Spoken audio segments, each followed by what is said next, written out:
Hello বন্ধুরা, আমি দীপ আর তোমরা শুনছো ভূতবং, ভূতের রাজ্যে সকলকে স্বাগত। বন্ধুরা, আজকে ভূতবংয়ে ঘটনা শেয়ার করেছে কলকাতার কালীঘাট থেকে মনীষা বিশ্বাস। মনীষা আজকে দুটো কলকাতা মেট্রোর হারিম করা ভৌতিক ঘটনা শেয়ার করেছে।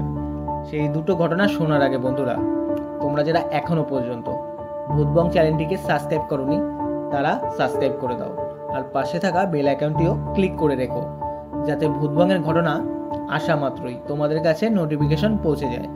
আর যারা ফেসবুক থেকে দেখছো তারা ফলো করে দিও। তাহলে চলো বন্ধুরা, আর কথা বাড়াচ্ছি না, কানে হেডফোন গুঁজে নাও, চলো আজকের ঘটনা দুটি শোনা যাক। হ্যালো দীপদা, আমি মনীষা বিশ্বাস কালীঘাট থেকে বলছি। আজকে আমি ভূতবংয়ে দুটি ঘটনা শেয়ার করলাম। দুটোই কলকাতা মেট্রোর ঘটনা। একটা ঘটেছিল আমার বাবার সাথে, আর একটা ঘটেছিল আমার সাথে আর বোনের সাথে। দীপদা, দুটো ঘটনাই যদি ভূতবংয়ে পড়ে শোনাও তাহলে আমি খুব খুশি হব, আর দর্শকদেরও ঘটনা দুটি খুব ভয়ের লাগবে। প্রথমে বাবার সাথে ঘটে যাওয়া ঘটনাটি বলি। আমার বাবা একজন মেট্রো পাইলট। বাবার সাথে অনেক ছোটোখাটো মেট্রোতে অনেক ভৌতিক ঘটনা ঘটেছে। ঘটনাগুলি খুব ছোট ছোট, কিন্তু যেই ঘটনাটা শেয়ার করলাম একটু বড়, আর এই ঘটনায় বাবা নিজেও একটু ভয় পেয়ে গিয়েছিল। ঘটনাটি 4-5 বছর আগের। মেট্রোয় সুইসাইড হয় এটা হচ্ছে কমন ব্যাপার। একদিন বাবা যেই মেট্রোটা চালাচ্ছিল সেই মেট্রোতে একজন মহিলা ঝাঁপ দিয়ে আত্মহত্যা করে। এই ঘটনাটা ঘটেছিল রবীন্দ্র সরোবর মেট্রো স্টেশনে। বাবার কিছু করারও ছিল না। মেট্রোটা সবে রবীন্দ্র সরোবর স্টেশনে ঢুকছে, তখনই ওই মহিলাটা ঝাঁপ দেয়। সেই দিন বাবার সাথে কোনো অলৌকিক ঘটনা আর ঘটেনি। ঘটে পরের দিন সন্ধ্যার সময়। বাবা যখন ওই মেট্রো নিয়ে রবীন্দ্র সরোবর স্টেশন থেকে বেরোতে যাবে, মেট্রোটা সবে জোরে চলা শুরু হয়েছে। বাবা দেখে যে কিছুটা দূর থেকে দুটো হাত ভাসমান অবস্থায় নাড়াচ্ছে। এমনভাবে হাত নাড়াচ্ছিল মনে হচ্ছিল টাটা দিচ্ছে, আবার হাত দুটো আচমকাই গায়েব হয়ে যায়। বাবা এই বিষয়টা কেয়ার করে না, কারণ এরকম ছোটোখাটো ঘটনা বাবার সাথে ঘটে। তো এই ঘটনার কয়েক সেকেন্ড পর বাবা লক্ষ্য করে গতকাল যেই মহিলাটা আত্মহত্যা করেছিল সেই মহিলাটা মেট্রোর সামনে ধেয়ে আসছে। বাবা তো চিনে যায় যে এটা সেই মহিলা গতকাল আত্মহত্যা করেছে। তো ওই মহিলাটা যে অলৌকিক জিনিস বাবা সেটা প্রথমেই বুঝে যায়। সেই জিনিসটাও ছুটে আসছে, আর মেট্রোটাও রানিংয়ে এগিয়ে যাচ্ছে। সেই অলৌকিক জিনিসটার সাথে ধাক্কা লাগে, আর ধাক্কা লাগার সাথে সাথেই সেই মহিলাটা গায়েব হয়ে যায়। আর যখন সেই মহিলাটার সাথে ধাক্কা লাগে তখন কি হয়, বাবার ব্যাগটা নিচে দাঁড় করানো অবস্থায় রাখা ছিল, সেটা পড়ে যায়। তারপর আর কিছু হয় না। বাবা লাস্ট স্টপেজ পৌঁছায়, কিছুক্ষণ রেস্ট নেয়, আর ওই সব ঘটনা কলিগসদের কাছে শেয়ার করছিল। তখন বাবা ব্যাগ থেকে টিফিন বক্সটা বার করে। রুটি আর তরকারি ছিল। সেই টিফিন বক্সটা যখন খোলে, বিকট পচা গন্ধ। বাবা প্রায়ই এমন টিফিন নিয়ে যেত, এমনকি এখনও নিয়ে যায়।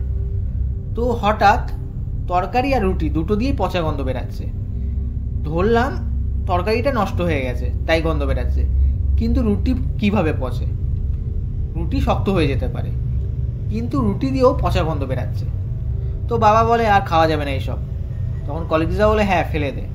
তো বাবা সঙ্গে সঙ্গে সেই খাবারগুলো ফেলে দেয়। ওই যে সেই জিনিসটা ছুটে আসছিল, ধাক্কা লাগলো, আর বাবার ব্যাগটা পড়ে গেল। তো ঘটনার পরিপ্রেক্ষিতে এটাই বোঝা যায় যে সেই অলৌকিক মহিলাটাই সেই খাবারটা নষ্ট করে দিয়েছিল। এই ছিল বাবার সাথে ঘটে যাওয়া ভৌতিক ঘটনা। বাবার সাথে আরও ছোটোখাটো ঘটনা ঘটেছে মেট্রোতে, তো সেইগুলো অন্য একদিন সময় পেলে একসঙ্গে সবকটা শেয়ার করব।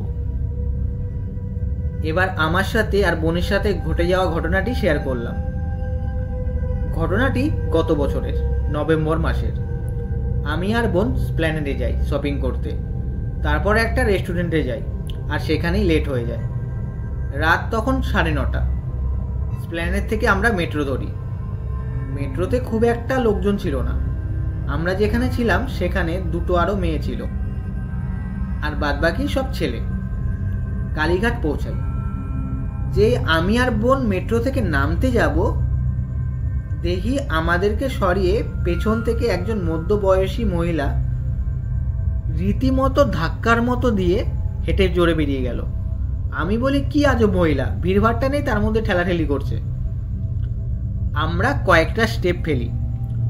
বোন বলে, এই দিদি, ওই মহিলা তো ভেতরে ছিল না, দেখিনি তো। আমি বলি, হ্যাঁ ঠিক বলেছিস, মহিলাটাকে তো আমিও দেখিনি, ব্যাপারটা কি হলো? তারপর আমি আবার বলি, ও বাদ দে, কি জানি কোথায় ঢুকে বসেছিল কে জানে। তারপর আমরা সিঁড়ি দিয়ে উঠছি। 4-5 জন আরও সিঁড়ি দিয়ে উঠে বেরিয়ে গেল। আমরা যে উঠছি সিঁড়ি দিয়ে, তখন দেখি সেই মহিলাটা নিচের দিকে নেমে আসছে।